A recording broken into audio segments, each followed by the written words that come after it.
Hi hello வணக்கம் and welcome to 70mm channel. So இன்றைக்கி இந்த வீடியோவில் நம்ம பார்க்க போகிற இன்ட்ரெஸ்டிங்கான ஒரு காசிப் என்ன அப்படின்னு பார்த்தீங்கன்னா, ஆண்டியால் சீரழிந்த முன்னணி தமிழ் நடிகர். இந்தோடைய பிரச்சனை, இந்த ஆண்டி கொடுத்த குடைச்சல் பிரச்சனையால் இந்தியாவை விட்டே வெளியேற அளவுக்கு அவங்களுடைய நிலைமை மாறிடுச்சு அப்படின்றதான் ஒரு வருத்தமான விஷயம். யார் அந்த நடிகர், என்ன விஷயம் அப்படின்றத அந்த வீடியோவில் பார்க்க போகிறோம். தமிழ் மற்றும் மலையாளத்தில் ரொம்ப பிரபலமாக இருந்த ஒரு நடிகர் தான் அவர் கரண். ஸோ ரொம்ப முக்கியமான ஒரு நடிகராகவும் பார்க்கப்பட்டார். சப்போர்ட்டிங் ரோல், அப்புறம் வில்லன் ரோல் எல்லாமே கலக்கக்கூடிய ஒரு நடிகர் கரண். இவருடைய ஆக்சுவல் பெயரே ரகு. ஸோ 1982 இருந்து அதுக்கப்புறம் அப்போலேருந்தே குழந்தை நட்சத்திரமாக 20க்கும் மேற்பட்ட மலையாள படங்களில் நடித்து ரொம்ப ஃபேமஸான ஒரு ஆள். அப்புறம் அதுக்கப்புறம் 80s 90s villain role, supporting role எல்லாமே நமக்கு தெரிஞ்சிருக்கும். சாமி படத்துலலாம் இவர் எல்லாம் நடிச்சிருப்பார். ரொம்பவே பிரபலம் இல்லையா? அதுக்கப்புறம் 2006 தான் கொக்கி படத்தில் கதாநாயகனை நடிக்கக்கூடிய வாய்ப்பு கிடைக்கிது. அதுக்கு முன்னாடி வரைக்கும் ஃப்ரெண்டு, வில்லன் அப்படின்ற மாதிரி நடிச்சிட்டு இருந்தாப்புல.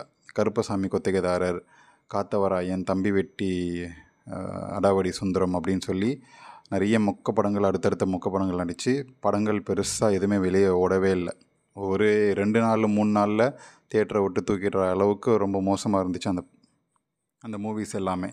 ஸோ இவருடைய திரைப்பயணம் 2016 முடிவுக்கு வருது. உச்சத்தில் சிவா அப்படின்ற இன்னொரு மொக்க படத்தில் கடைசியாக நடித்தார். அந்த படம் தான் 2-3 நாளில் தியேட்டரை விட்டு தூக்கிட்டாங்க. அதுக்கப்புறம் சினிமாவிலேருந்தே தலைவர் மறைஞ்சிட்டார்.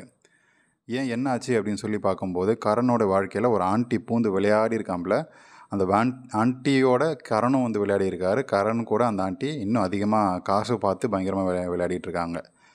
ஸோ அவரை அவர் மேலே, அந்த ஆண்டி மேலே இருந்த மோகத்தால், ஆசையால் மேனேஜராக போட்டு கொடுத்துருக்காரு வேலை.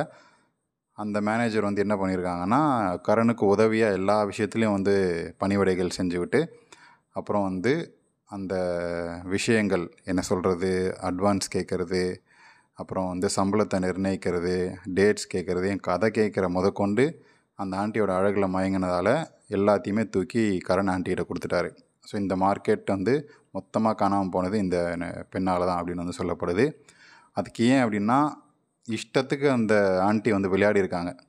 கதை மொக்க கதையெல்லாம் சூஸ் பண்ணி டேட்ஸ் கொடுக்கறது, சம்பளத்தை கொஞ்சம் ஏற்றி கேட்குறது அப்படின்னு சொல்லி அந்த மாதிரி வேலை ஒரு பக்கம் ஆண்டி பார்த்தா, இன்னொரு பக்கம் கரண் ஷூட்டிங் சரியாக போகாமல் அப்படின்னு சொல்லி அந்த மாதிரி பிரச்சனைகளும் வந்துச்சு. கொஞ்சம் குடிப்பழக்கம் இருந்திருக்கு.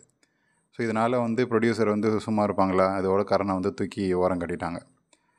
நடிகராக இருந்துட்டோம். ஸோ அடுத்தடுத்த படங்கள் கிடைக்கல, பணம் இல்லை, ஆண்டியை துரத்தி விட்டாப்புல. இருந்தாலுமே கையில் காசு இல்லாமல் நடிகராக இருந்துட்டு வேறு வேலைக்கும் இந்தியாவில் போக முடியறதில்ல. அது ஒரு கௌரவ குறைச்சலாக போயிடுச்சு. இதனால் வெளிநாட்டுக்கு ஏதாவது வேலை செஞ்சு பொழைச்சிக்கலாம் அப்படின்னு சொல்லி வெளிநாட்டுக்கு பறந்துட்டாப்புல கரண்.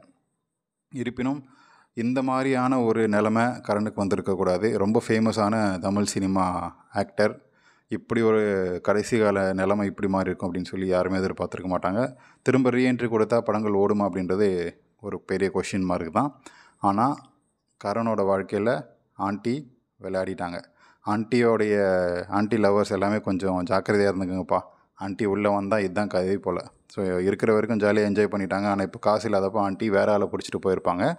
கரண் தான் இப்போது கிடைக்கிற வேலை செஞ்சுட்டு பொழைச்சிட்ருக்கிறாப்புல. ஸோ இதை பற்றி உங்களுடைய கமெண்ட் செக்ஷனில் மென்ஷன் பண்ணுங்கள். வீடியோ பிடிச்சிருந்தா லைக் பண்ணுங்கள், ஷேர் பண்ணுங்கள், சப்ஸ்கிரைப் பண்ணுங்கள்.